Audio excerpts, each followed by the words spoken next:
Satu langkah ke depan boleh Pak? Satu langkah ke depan.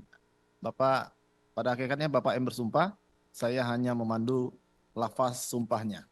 Diucapkan atau dilafazkan Pak ya? Bismillahirrahmanirrahim. Bismillahirrahmanirrahim. Demi Allah saya bersumpah. Demi Allah saya bersumpah Bahwa saya sebagai sebagai saksi dalam perkara ini akan memberikan keterangan yang benar dan tidak lain daripada yang sebenarnya.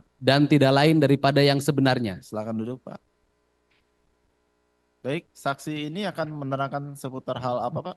Baik, Yang Mulia, saksi Kang Deddy Mulyadi akan kami hadirkan sebagai saksi testimonis Daudi itu untuk memperjelas atau menerangkan yang beliau ketahui selama penelusuran terhadap pemohon PK Sudirman.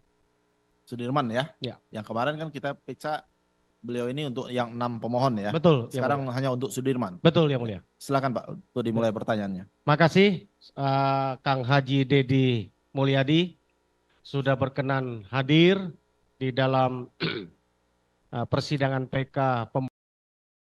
Ucapkan terima kasih kepada Kang Deddy. Saudara saksi, kami ingin saudara saksi dapat menjelaskan bahwa selain 6 pemohon PK yang kemarin, di awal kami melihat di konten atau di dalam YouTube yang saudara saksi upload juga terkait dengan pemohon PK Sudirman. Saudara saksi dapat mungkin menjelaskan apa yang saudara saksi dapatkan selama mencari atau membuat YouTube tersebut yang diupload. Silakan. Baik.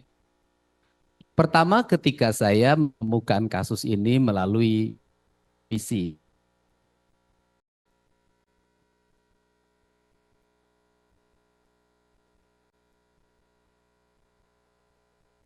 Bu Titin itu, waktu itu ada 1 Saka Tatal, 2 kakaknya Saka Tatal, yang ketiga adalah ayah dan ibunya dari saudara Sudirman.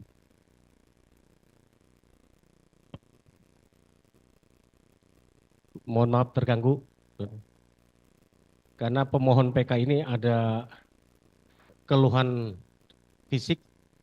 Kami sudah mengajukan untuk dilakukan pemeriksaan.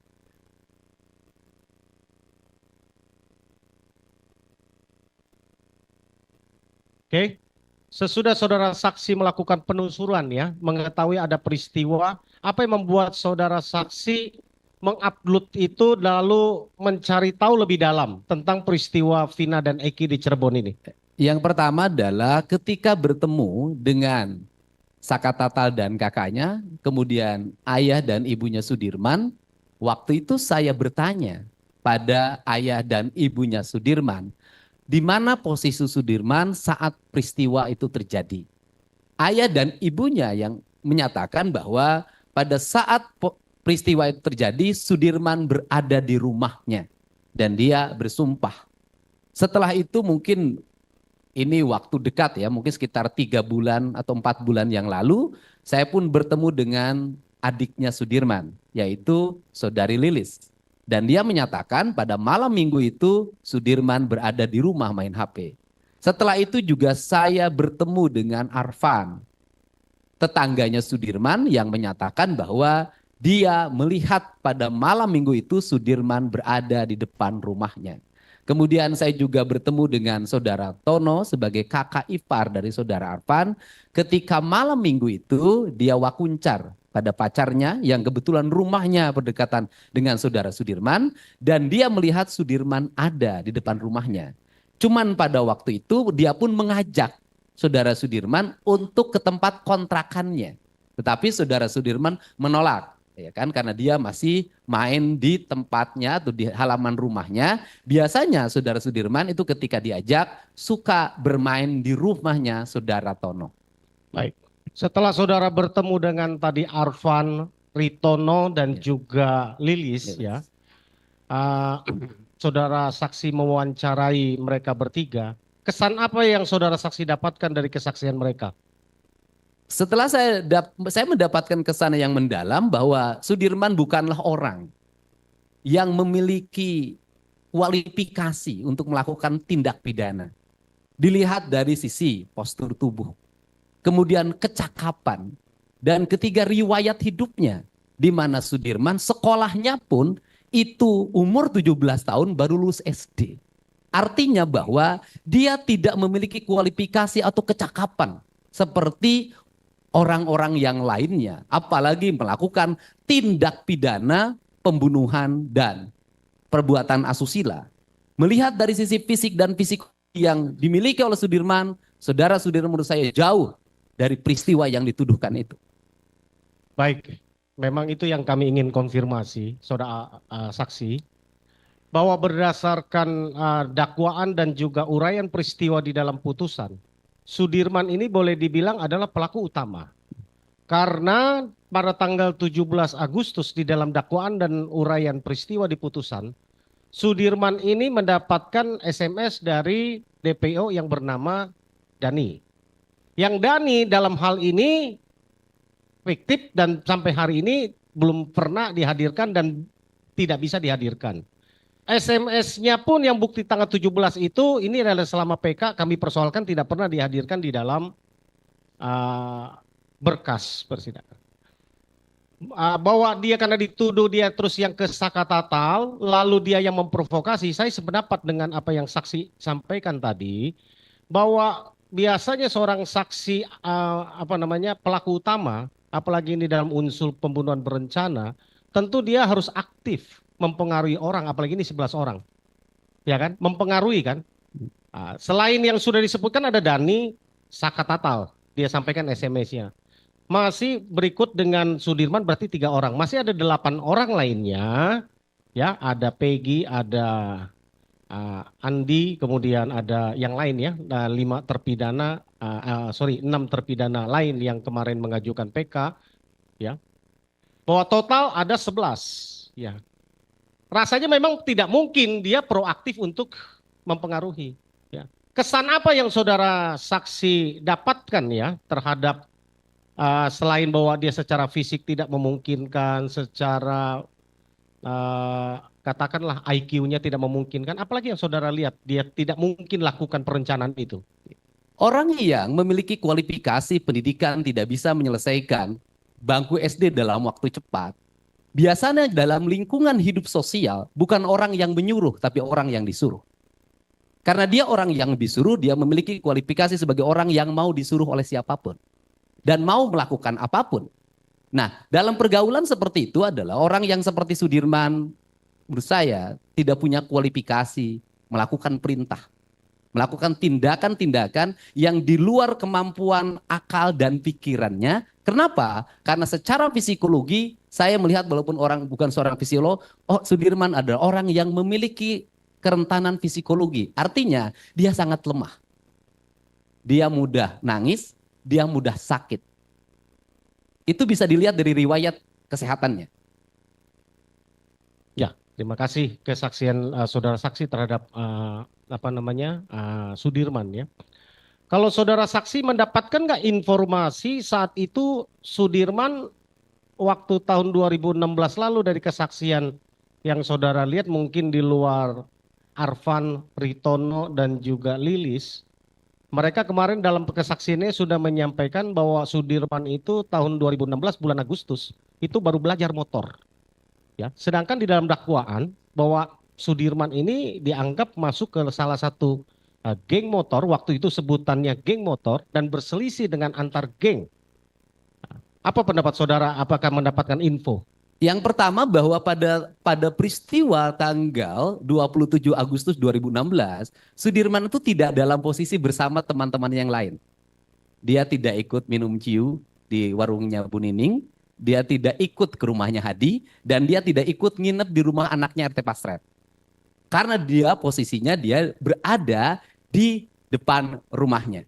Terus yang kedua adalah melihat dari, saya pikir anggota kepolisian pasti bisa membedakan mana karakter orang yang memiliki kualifikasi sebagai geng motor. Geng motor itu ada 2 hal yang dia miliki. Satu, kemampuan berkendaraan bermotor. Dia mampu melakukan kecepatan tinggi ketika memacu kendaraan bermotornya. Yang kedua adalah memiliki jiwa sadisme. Dia sanggup membunuh, dia sanggup melakukan pengejaran pada orang, dan dia memiliki musuh. Kalau melihat foto Sudirman, riwayat hidupnya menurut saya tidak ada dia memiliki kualifikasi itu. Setelah itu kan kepolisian memiliki catatan. Polisi itu pasti tahu kelompok mana saja yang disebut geng motor, siapa saja nama yang tercatat. Apakah Sudirman ada dalam catatan di grupnya ekstasi? Atau di grupnya yang lain?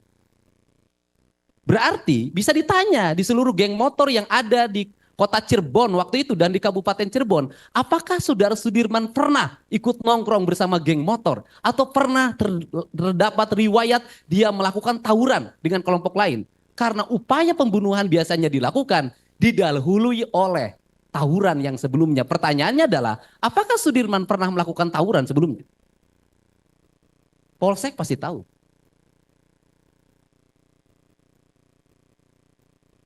Baik. Ada informasi lain yang mungkin saudara saksi dapatkan selama mencari informasi tentang peristiwa Vina dan Eki ini, terutama terhadap kepribadian Sudirman yang saudara saksi dengar?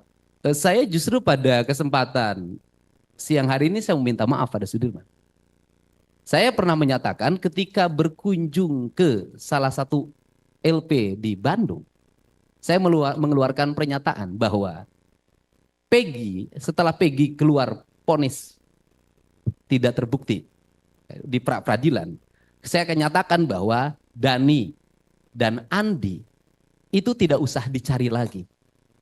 Karena Peggy, Dani, dan Andi adalah produk dari karya ilmiahnya Sudirman. Saya berpikir pada waktu itu ketika nama itu dimunculkan oleh Sudirman ketika dalam pemeriksaan. Karena ketidakmampuannya menghadapi tekanan psikologi dan fisik. Tetapi setelah saya bertemu dengan Sudirman secara langsung, ketika Sudirman sudah bisa ditemui di LP Bancai kalau tidak salah. Ya. Kemudian saya bertemu dengan Sudirman mengatakan bahwa saya tidak pernah mengatakan ketiga orang itu. Tetapi Sudirman mengatakan bahwa ketiga orang itu ada berdasarkan dari apa yang diarahkan oleh penyidik. Untuk itu saya pada Sudirman, saya mohon maaf. Artinya bahwa ke-11 orang yang dituduhkan melakukan tindak pidana pembunuhan dan perbuatan asusila itu ada sebelum peristiwa itu ada. Saya katakan sekali lagi, orang filsafat pasti tahu, ke-11 orang itu ada sebelum peristiwa itu ada. Sama dengan barang bukti itu ada setelah peristiwa itu terjadi, begitu filsafatnya ya. Karena barang buktinya kemarin itu berupa bambu, baru dipotong pada tanggal 31 Agustus 2016, padahal kejadiannya 27 Agustus 2016. Kalau menurut saya barang bukti itu tidak ada. Karena yang disebut dengan barang bukti adalah barang yang digunakan untuk melakukan kejahatan. Sedangkan batu yang diperoleh menurut Sudirman itu diperoleh di belakang showroom yang diambil oleh polisi. Kemudian bambu juga disiapkan oleh polisi gergaji. Jadi barang bukti itu bukan milik pelaku tapi itulah milik polisi. Baik, saudara saksi, kami mau lanjutkan pertanyaannya. Selain bahwa tadi saudara saksi mendapatkan informasi Sudirman adalah sutradara tadinya ya dari semua sinetron pembunuhan Eki dan Vina ya. Lalu saudara saksi pernah nggak mendengar tentang secara mental dan kelainan yang menimpa kepada saudara Sudirman yang saudara saksi ketika melakukan penusulan?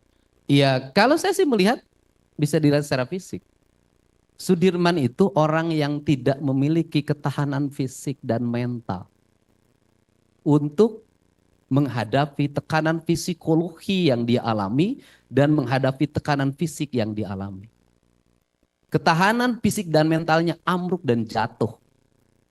Dan bisa dilihat, di saat yang lain masih bugar, hari ini Sudirman jauh lebih rapuh. Artinya kondisi Sudirman sesungguhnya jauh lebih berat dibanding dengan terpidana yang lain. Dari mana saudara saksi melihat itu?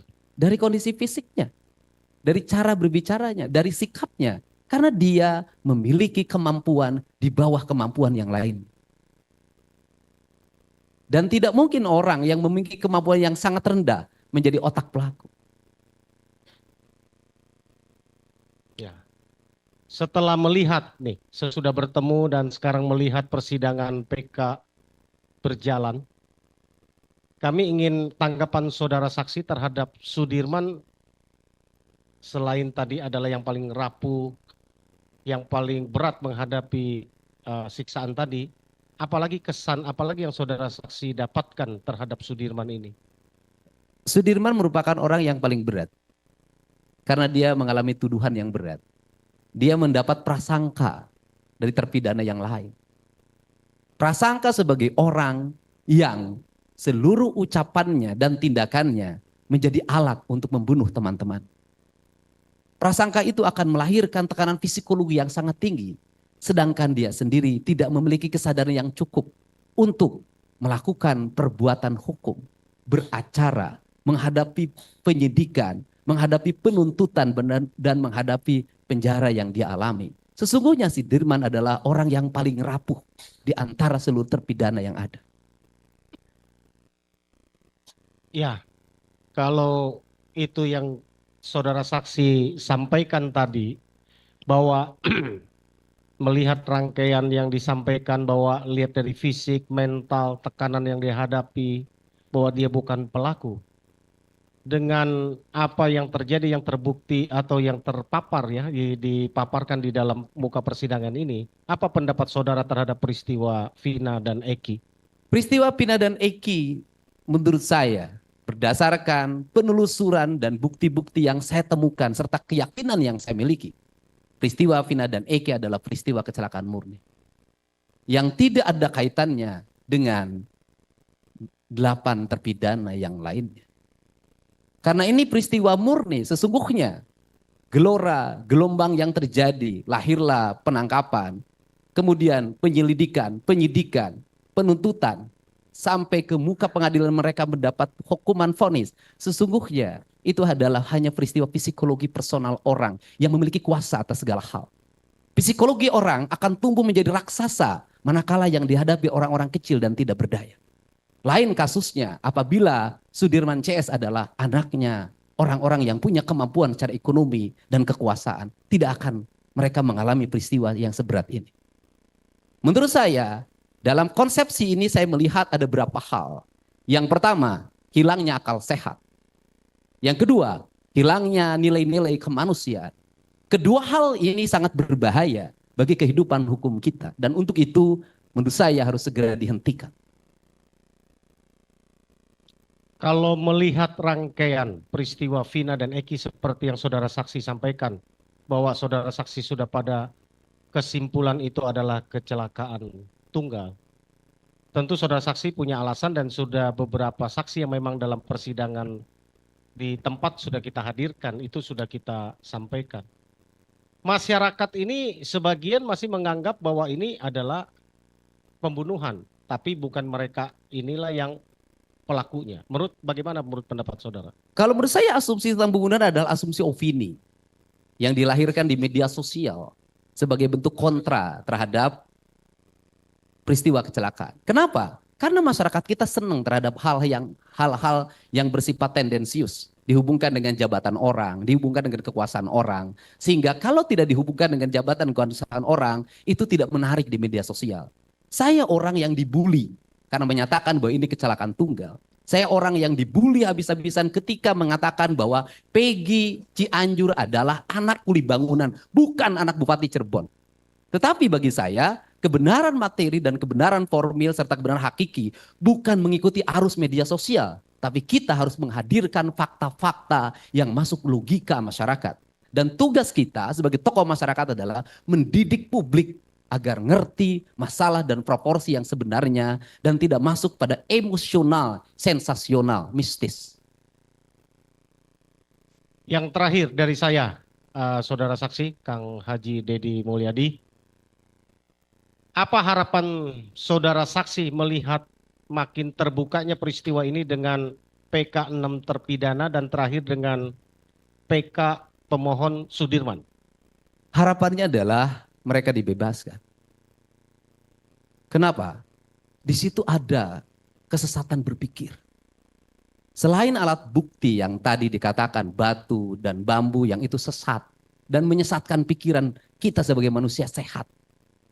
Yang kedua juga menurut saya tidak bisa membedakan mana mandau, mana samurai.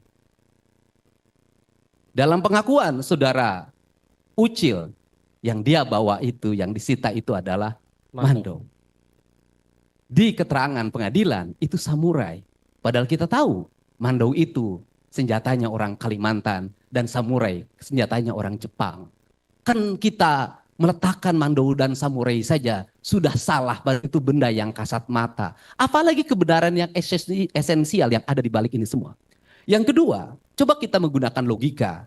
Logikanya adalah bahwa saudara Vina diruda paksa di kebun singkong atau di situ kebun kacang dalam keadaan gerimis dan bekas hujan. Pertanyaannya adalah, pernahkah ada banyunya kotor? Adakah tanah yang dibawa? Kan tidak ada. Dari situ logikanya sudah tidak masuk akal. Menurut saya ada Sengkon dan Karta, ya hanya 2 orang. Tapi mampu menemukan kebenarannya dan melahirkan namanya PK. Ini 8 orang. Di saat Indonesia masuk dalam era demokrasi yang terbuka, di saat kita menjunjung tinggi supremasi hukum, di saat kita masuk era digital, menurut saya tidak ada jalan lain demi keadilan dan kemanusiaan atas nama warga Jawa Barat dan warga Indonesia yang punya kesadaran pikiran. Saya minta mereka dibebaskan. Dan saya pun berharap kita tidak boleh mati pada hukum sebuah putusan. Dan hukum itu harus hidup. Saya pernah kuliah di Fakultas Hukum. Hukum itu harus hidup. Ketika dari sisi sistematika bahwa ini sudah mentok menjadi putusan yang tertinggi, saya pikir institusi hukum seperti Kejaksaan Agung punya langkah ketika melihat kebenaran yang material di depan mata kita. Ada langkah-langkah hukum lain yang bisa dilakukan sebenarnya. Tidak hanya mati. Hukum tidak boleh mati, dia harus hidup. Karena hukum adalah alat untuk melakukan perubahan masyarakat. Saya sebelum dilanjutkan oleh rekan kami atas nama tim hukum DPN Pradi yang mendampingi 7 pemohon PK, dalam hal ini terpidana seumur hidup akibat peristiwa Vina dan Eki, sungguh mengucapkan terima kasih kepada Bapak Haji Dedi Mulyadi. Karena melalui Kang Dedi lah peristiwa ini bisa sampai ke tim hukum DPN Pradi dan dapat kami lakukan langkah-langkah hukum pembelaan sebagai profesi advokat, sebagai penegak hukum untuk menegakkan keadilan hukum walaupun langit akan runtuh sekalipun.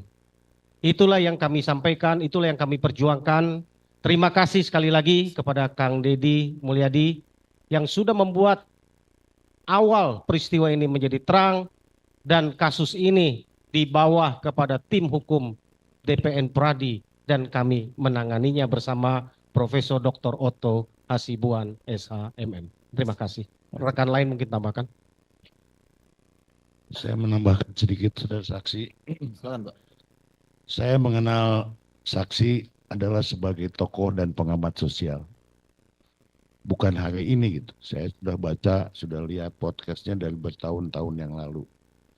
Artinya dalam hal ini saudara saksi adalah salah satu tokoh yang fokus pada masalah-masalah sosial yang dialami oleh masyarakat.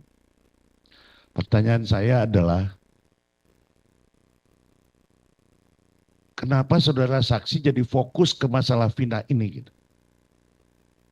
Kan belakangan jadi fokus ke masalah ini. Tadinya ke masalah, saya lihat saudara saksi itu membantu masyarakat yang kekurangan lah, kemudian membantu yang terbelit hutang dan lain sebagainya. Tapi kira-kira 3 atau 4 bulan ini fokus ke masalah Ada kira-kira ada pemikiran atau apa, ada dasar apa, ada apa keinginan atau penasaran atau seperti apa yang saudara saksi lakukan, yang rasakan sehingga fokus ke masalah pembunuhan Vina ini dan kemudian secara implisit menyatakan ada ketidakadilan. Bagaimana saudara saksi menjelaskannya? Yang pertama adalah peristiwa hilangnya hak-hak kemerdekaan orang itu peristiwa terpenting dalam kehidupan bernegara kita. Karena esensi dari hak kemanusiaan adalah hak untuk hidup merdeka. Dan perbuatan yang paling kejam dalam hidup adalah merampas kemerdekaan orang. 8 orang dan tinggal 7 orang dilahirkan mulai sebuah proses perjalanan panjang spiritualitas dan materialitas. Nanti saya ada falsafahnya. Kemudian lahir ke dunia. Setelah itu di usia 19 tahun, 20 tahun, 21 tahun, dia harus menghabiskan hidupnya di penjara seumur hidup. Ini adalah peristiwa terkejam dalam sepanjang sejarah hukum Indonesia. Untuk itu diperlukan langkah yang berani untuk menyampaikan pesan bahwa peristiwa ini tidak pernah terjadi. Seluruh rangkaiannya itu mengikuti arus mata angin. Saya selalu mengikuti arah mata hati hidup saya, kemana saya pergi. Dan pada akhirnya semakin terbuka. Dan ketika proses semakin terbuka ini, jujur saja, hampir tidak ada orang yang berani untuk menyampaikan fakta yang sebenarnya. Kenapa? Ada rasa takut dalam dirinya. Rasa takut inilah yang harus dihilangkan dalam pikiran diri orang Cirebon, dalam pikiran diri orang Jawa Barat. Untuk apa? Menggali sebuah kebenaran. Dan di Indonesia, khususnya di Jawa Barat, kalau tidak ada yang memulai, tidak akan pernah ada yang mengikuti. Maka saya harus memulai ini semua. Walaupun dengan resiko yang sangat tinggi. Kenapa? Kita berspekulasi pada sebuah peristiwa yang sangat gelap. Yang itu berhubungan dengan alat penegak hukum. Dengan aparat penegak hukum. Dan seiring dengan perjalanan waktu hari ini semakin terbuka. Bahwa jajaran kepolisian juga begitu menyadari peristiwa yang terjadi. Mabes Polri juga aktif melakukan pemeriksaan dengan para pihak. Kebenaran terbuka. Walaupun tidak ada ungkapan formal yang disampaikan di depan umum, di depan media, saya yakin di balik itu juga mereka bicara tentang kebenaran. Saya juga bicara tanpa kamera. Saya juga tahu apa yang mereka sampaikan. Ini adalah peristiwa yang tidak masuk akal dan memalukan.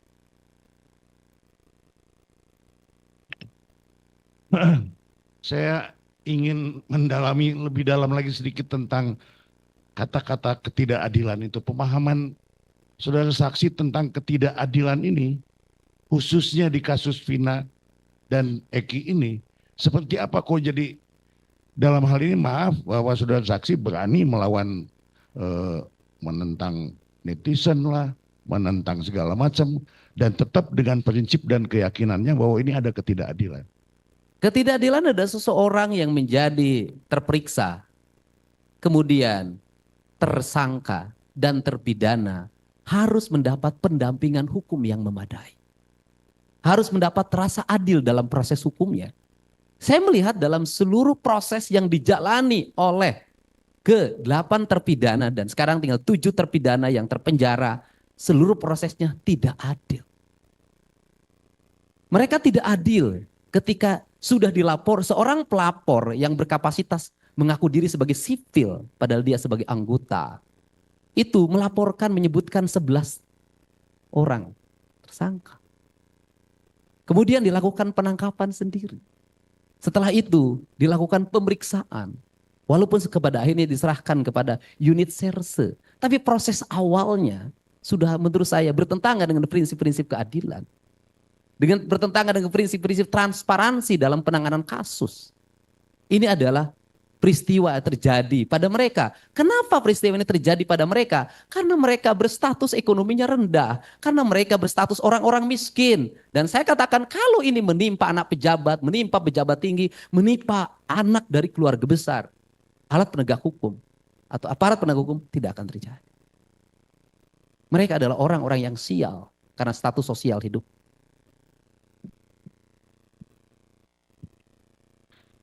Saya terus terang ya terenyuh dan saya mengucapkan terima kasih. Salut dan lanjutkan karena itu memang masyarakat di Jawa Barat khususnya menanti bantuan dari Kang Saudara Saksi di masa-masa yang akan datang. Mudah-mudahan sukses. Saya kira dari saya cukup sekian. Cukup ya? Baik, silakan dari termohon. Kalau ada pertanyaan kepada saksi ini, silakan. Cukup?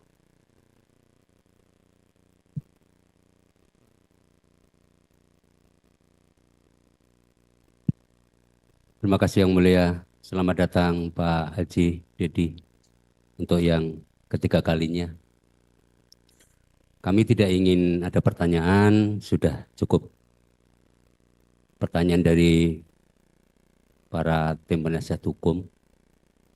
Namun saya ingat bahasa, apakah Pak Dedi sependapat bahwa hukum itu tidak mencari-cari kesalahan orang, tetapi hukum itu ada guna menemukan kesalahan orang. Apakah sependapat dengan hal seperti ini? Ini yang ingin kami tanyakan kepada Pak Dedi. Ya, hukum tidak mencari kesalahan orang, tetapi hukum tidak boleh menghindari ketika orang bersalah. Dan pada 7 terpidana ini tidak ada kesalahan dan tidak ditemukan kesalahan menurut saya. Itu kami menghargai karena itu adalah pendapat pribadi Pak Dedi. Namun kami hadir dan persidangan yang mulia ini kita hadirkan untuk menunggu putusan pengadilan Mahkamah Agung. Terima kasih. Cukup? Ya. Akan kami tambahkan sedikit ya Pak ya. Nah, dari anggota mau nanya. Silakan Pak. Saksi ya. Saksi sudah menjadi saksi di Sakatatal sebelumnya kan ya. Terus yang mau saya tanyakan, selama ini kan saksi sudah mewawancarain beberapa yang seperti siapa? Teguh, Okta, temannya Aib itu siapa? Oh, Dede. Nah, Dede ya kan.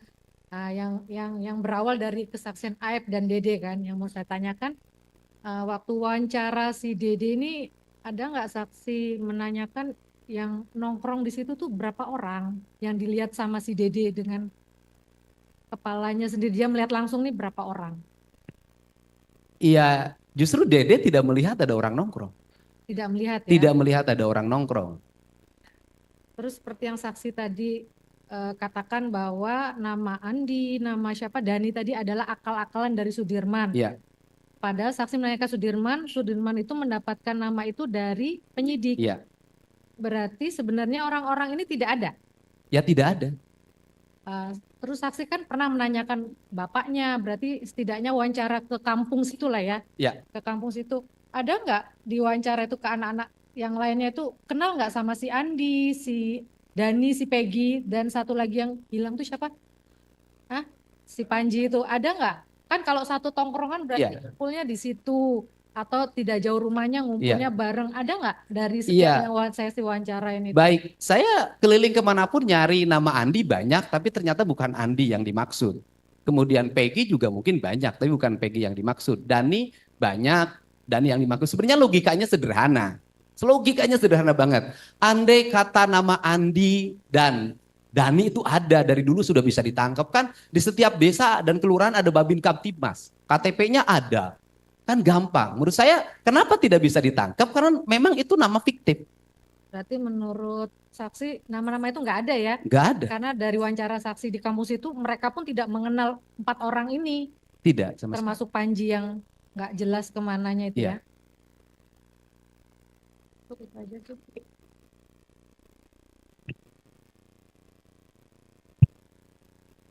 Cukup ya? Dari termohon cukup ya? Baik, Pak Dedi, ahli, saksi, ada yang mau disampaikan lagi Pak? Ya, saya menyampaikan permohonan maaf bagi jajaran JPU, hakim dan pengacara dan Sudirman, saya minta maaf. Semoga ini adalah peristiwa yang terakhir dalam kehidupan Indonesia. Dan semoga mereka bebas. Terima kasih.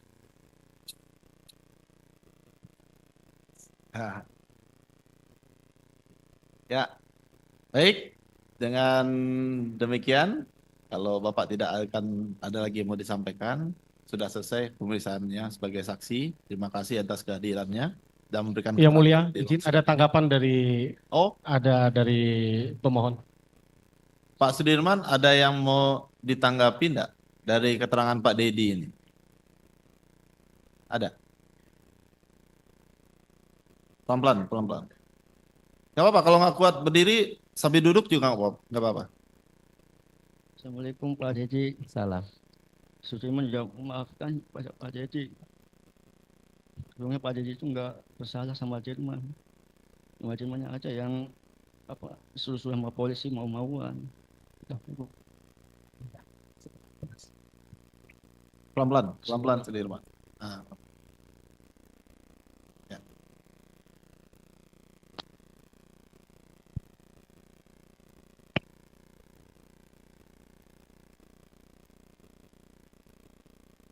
Ya. Oke, terima kasih Pak Dedi. Kalau ada keperluan bisa meninggalkan ruang sidang. Terima kasih atas kehadirannya.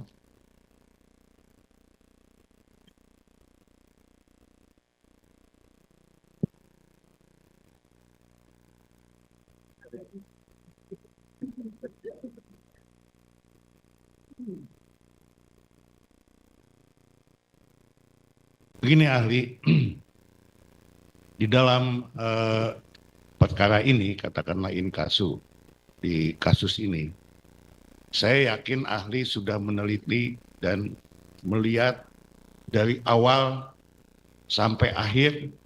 Kenapa saya bisa berkesimpulan begitu? Karena saya mendengar, melihat podcast-podcast ahli di beberapa tempat.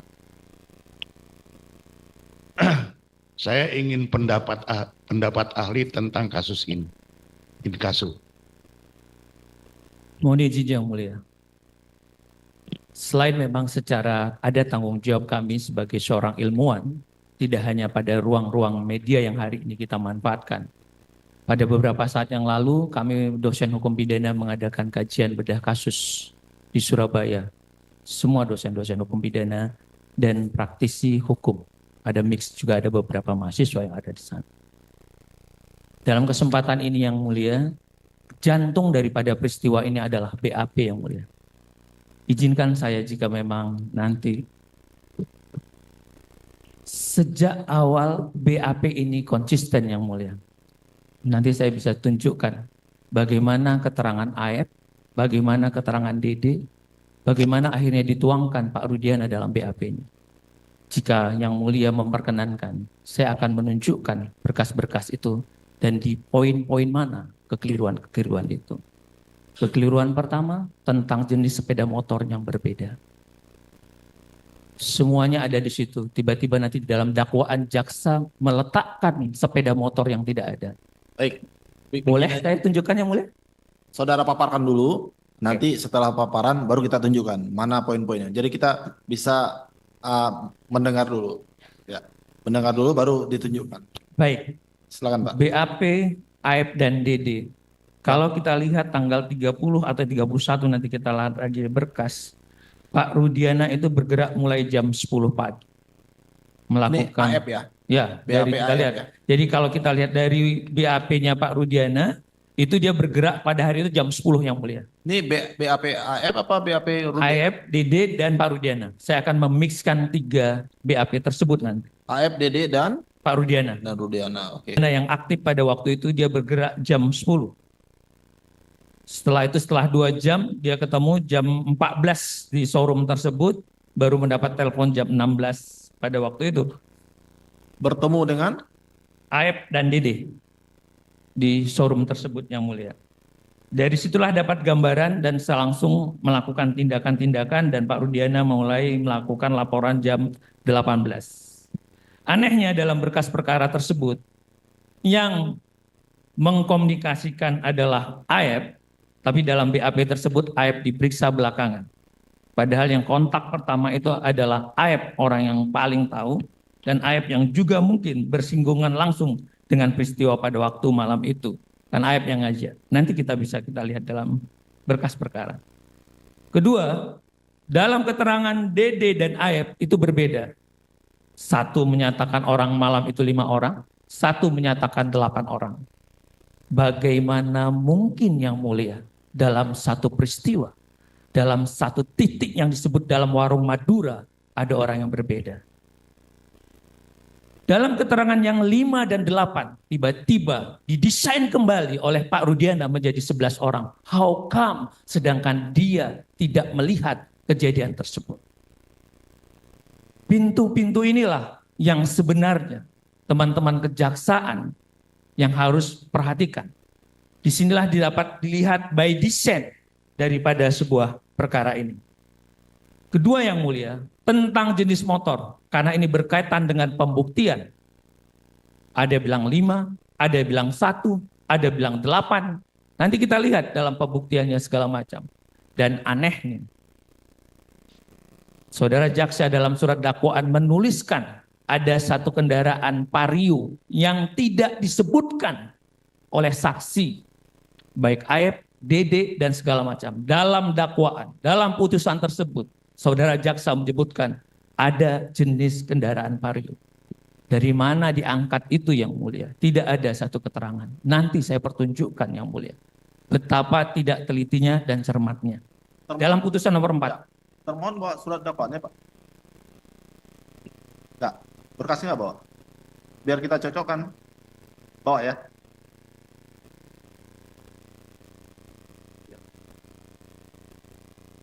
Ambil berkas. Nomor 3. Biar diberkaskan ya. Ya, silakan Pak. Dilanjut. Baik, saya di poin itu dulu yang mulia saya akan tunjukkan. Sepeda. Apa? Ya. Biar enak, sama-sama kita lihat.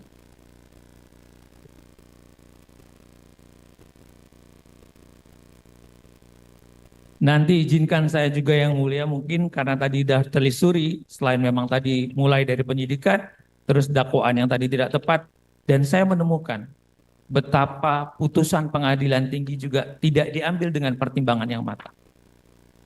Pengadilan tinggi menulis bahwa bukan melihat surat dakwaan dari Kejaksaan Cirebon, tapi dalam pertimbangannya dia bilang, berdasarkan surat kejaksaan dari Kota Bekasi, how come pengadilan tinggi bisa jebol seperti ini?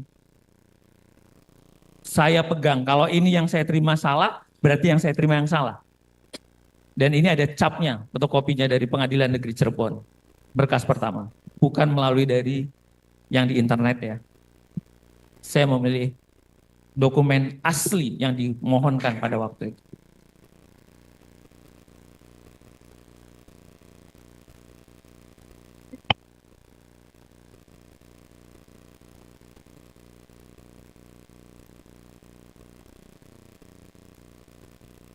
Jadi,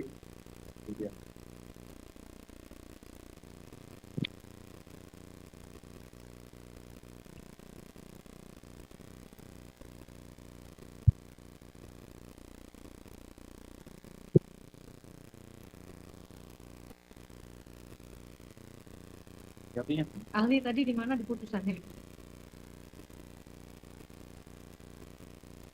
ayo Pak, kita lihat Pak. Di putusannya.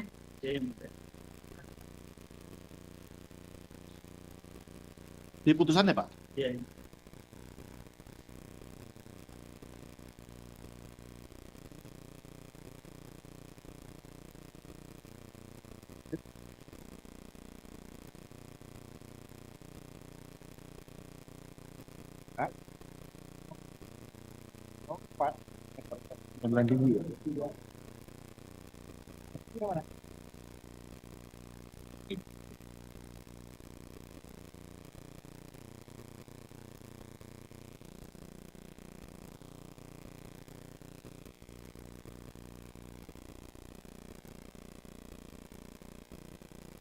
Halaman 4, putusan nomor ya. Putusan 193, titik. Tadi yang didakwa dulu, yang didakwakan Bapak Yang ada Vario. ahli menerangkan tadi ada Honda Vario. Di mana? Di mana Pak?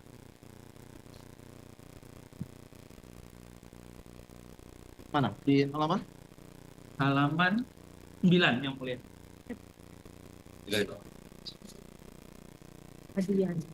Oh ini. 9. Ya, yang mulia. Ya. 9.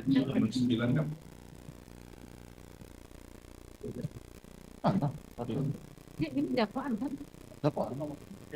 Ini putusan. Iya, di dakwaannya kan sama aja. Putusan nomor 4. Putusan. Kalau kita Putusan nggak 4. dakwaan. Karena di putusan nomor 4 ada Sudirman yang mulia.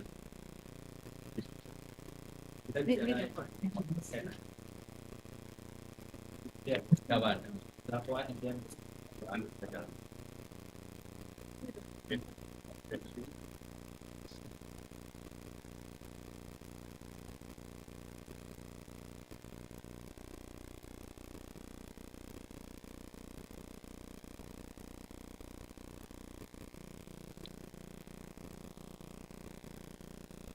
Oke, mana lagi? PHP yang mulia. PHP tadi ya? AF Yang jadi 5 orang dan 8 orang. Wah. Ini adalah kita tanggal 6. Ayo, ada nggak? Nah, 8 orang yang ada. mana?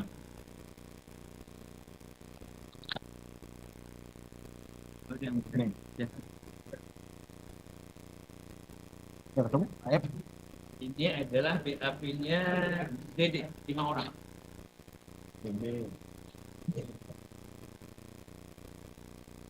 Ini di berkas mana Pak? Sudirman. BAP. BAP. Itu dapat dari Jadi 5, ini berapa? kan ini. Yang Sebentar. Tuh, yang sepeda motor? Hah? Yang jenis sepeda motor tadi udah ya? Ya, Dakwaan tadi. Nanti terus jumlah-jumlahnya bisa dilihat dari bukti Pak, yang sita. Bukti yang diperlihatkan itu beda-beda yang mulia. Saya ada catatan di dalam putusan ini. Saya menandai. Ini 123 tidak ada vario. Nyatakan barang bukti berupa. Nanti kita lihat di belakang ini.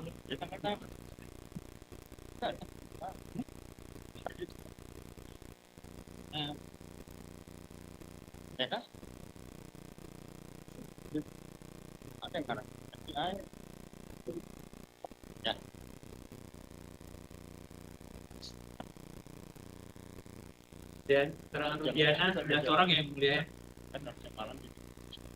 Beda lagi. Dari mana? Ya, pindah Rudiana. Ini yang mulia. Rudiana bilang tiba-tiba 11. 5, 8, 11. Mana? Ini. Ini yang mulia. Berarti tadi melakukan 5. Ya, padahal dia nggak melihat. 11. Ya, semuanya tidak melihat, tapi bisa ngarang-ngarang orang. Rudiana. PHP Rudian. Padahal dia dapatnya dari AF dan Ibu.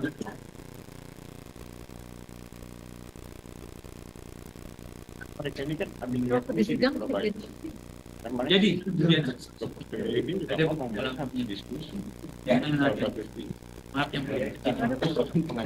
Tadi dicocokkan dengan amarnya. Iya, kemudian Amar juga tidak ada vario yang mulia. Saya udah tandain template-nya kan.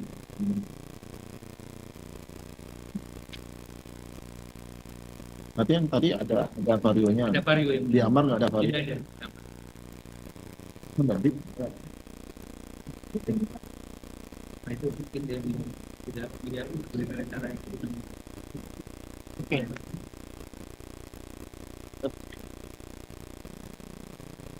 Ini yang mulia. Termohon? Oh, yang mulia. Ya. Cukup ya termohon ya? Nanti ada kesempatan untuk bertanya. Ya, silakan, Pak.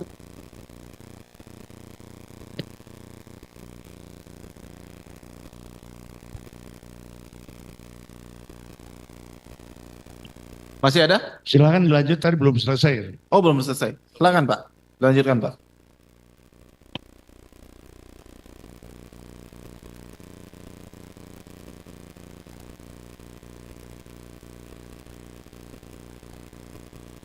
Saya mencoba membaca putusan 4, sebenarnya juga ada di putusan nomor 3, karena memang perkara ini ada 3 putusan. karena Sudirman dalam hal ini pemohonan PK, maka saya akan mencoba membaca dalam putusan nomor 4.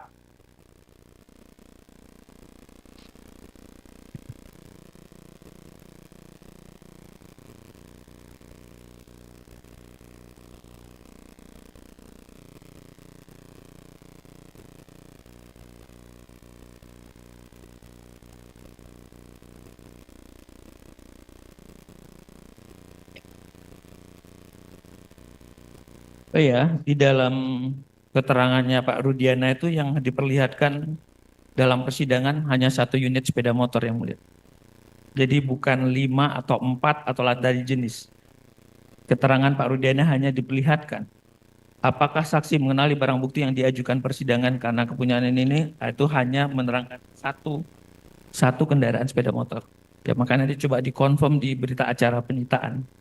Saya juga mengaitkan dengan keterangan seorang kepolisian, mungkin kalau saya salah tolong nanti diralat, Pak Dodi Irwanto. Di dalam keterangannya di persidangan juga sama, ada menyebutkan, sayangnya sekali ada saintifik yang tidak dilanjutkan, mengecek CCTV tapi belum dibuka. Terus ada juga tetap masih menyatakan di sini hanya 1 unit sepeda motor. Jadi bahwa saksi mengenali barang bukti yang dihadirkan persidangan, padahal ini yang sempat menginterogasi sampai mengambil para terdakwa pada waktu itu. Jadi tidak ada motor yang 4 motor atau 5 motor yang seperti dibunyikan. Jadi keterangan dari Pak Polisi ini hanya 1 unit motor saja. Dalam halaman 38, 39. Selanjutnya juga saya akan masuk ke dalam keterangan Pak Gugun yang menurut saya semuanya ini sama. Pak Rudiana menginterogasi dan itu muncul juga terkonfirm ke BAP-nya Pak Rudiana. Terus terhadap keterangannya juga 1 motor Pak Gugun Gumilar bin Warba. Putusan halaman 40, beliau juga hanya diperlihatkan di dalam persidangan hanya 1 unit sepeda motor. Putusan halaman 41, nomor 4. Selanjutnya,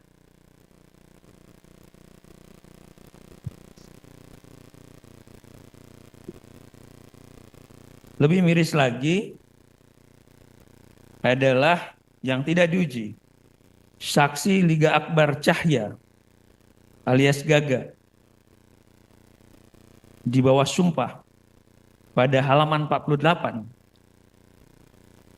Ada kata menyebutkan di sini bahwa ketika saksi berada di kamar jenazah yang bernama Lutfia Habib Dinata mendapatkan pesan BBM dari saksi Rivaldi alias Ucil yang membacakan, silakan, kurang etis menurut saya untuk saya bacakan dan diperlihatkan pada teman-teman saksi yang lain. Sayangnya BBM tersebut tidak pernah ada bukti wujudnya.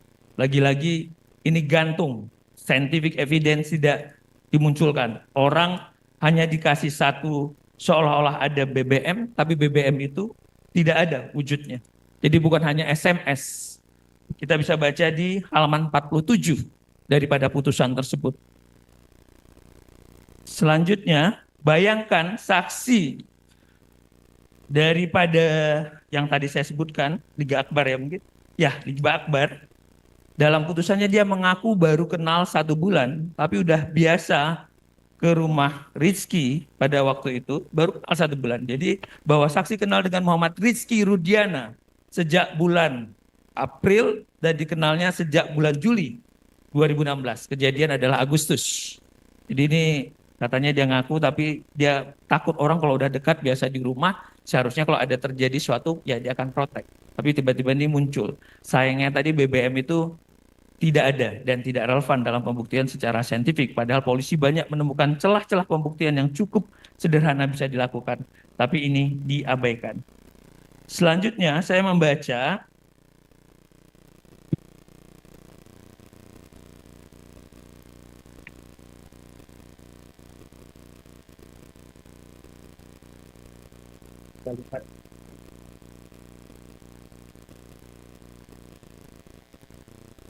ya, ini semakin parah lagi. 106 halaman 106,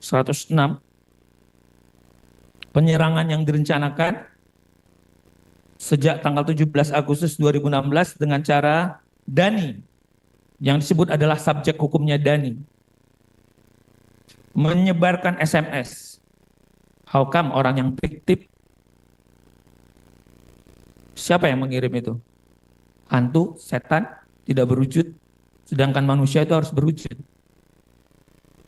Apalagi kalau bisa megang SMS. Dan ini ditelan mentah-mentah sama jaksa, tidak ada saintifik.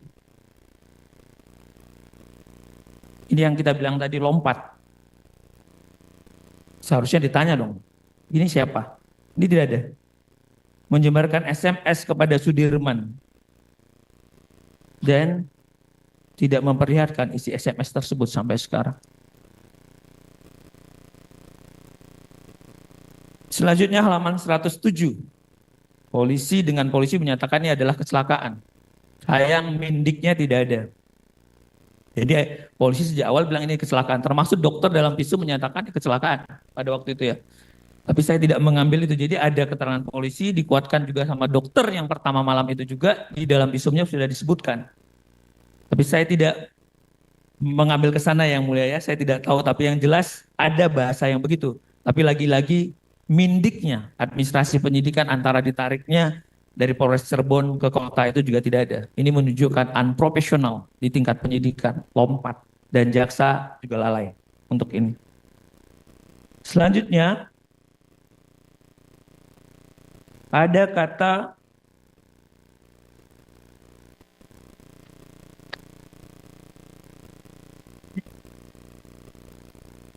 halaman 110 dari putusan 144. Ada kata merekayasa cerita atau kejadian. Tapi lagi-lagi, ini siapa yang merekayasa, siapa yang segala macam. Kalimat ini dimunculkan. Terdakwa 3 teguh agar saya mengaku bahwa pada hari ini yang disuruh merekayasa cerita dan kejadian. Lagi-lagi ini dalam persidangan fakta bunyi. Tapi lagi-lagi mungkin majelis hakim tidak menjadi hiu di antara fungsi diferensial antara penasihat hukum dan jaksa pada waktu itu. Majelis hakim sepanjang dalam putusan ini ada kata Andi dan Dani dan siapapun DPO-nya, karena subjek hukumnya tidak ada, karena orangnya tidak ada, maka penyidikan, dakwaan, putusan yang orangnya tidak ada, maka semestinya ini haruslah batal demi hukum karena penyidikannya tidak sah. Dan ini harus menjadi koreksi kita untuk penegakan hukum yang lebih berkualitas ke depan. Kita tidak mau nyalahkan siapa, salah adalah manusiawi, tapi jangan kita pertahankan.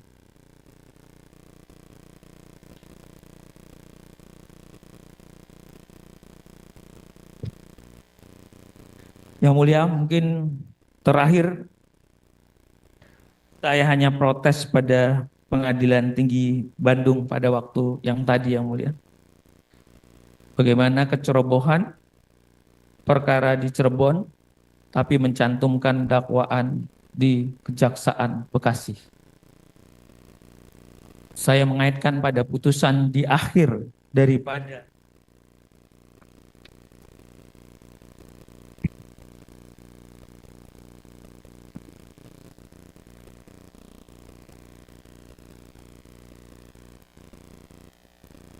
saya meminta kebaikan dalam untuk mengecek putusan PT nomor 193 di mana Hakim Pengadilan Tinggi bertitik tolak pada surat dakwaan jaksa. Jaksanya di Jaksa Kota Bekasi. Berarti kompetensinya, jurisdiksinya sudah keliru. Terus pada halaman 38 dengan gagah hakim menyatakan berdasarkan pertimbangan-pertimbangan tersebut, maka Majelis Hakim Pengadilan Tinggi Banding menyatakan bahwa putusan Pengadilan Negeri Cirebon telah menurut hukum dan rasa keadilan dan menyatakan bahwa sudah meneliti dengan sebaik-baiknya dan mempertimbangkan dengan secermat-cermatnya. Dengan satu hal tadi, dengan rentetan motor-motor yang tidak sama, dengan rentetan pelanggaran-pelanggaran hukum acara tadi, tentang dakwaan yang keliru kota, saya menyatakan hakim banding tidak cermat. Hakim banding hanya copy paste atas putusan ini. Bahwa hakim abai. Seharusnya mereka melaksanakan kewajibannya secara baik. Yang mulia, selebihnya mungkin nanti akan saya lebih gali lagi. Terima kasih yang mulia.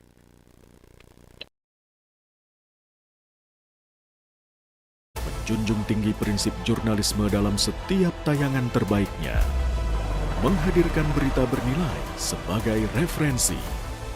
Gelar bicara yang tajam. Tidak, ini kan kebohongan dok. Mengupas fakta demi fakta dan mendorong pencarian solusi. Serta investigasi yang mengungkap kebenaran. Rosi, Satu Meja, The Forum, Sapa Indonesia Malam. Nilu, ikuti semuanya bersama Kompas TV.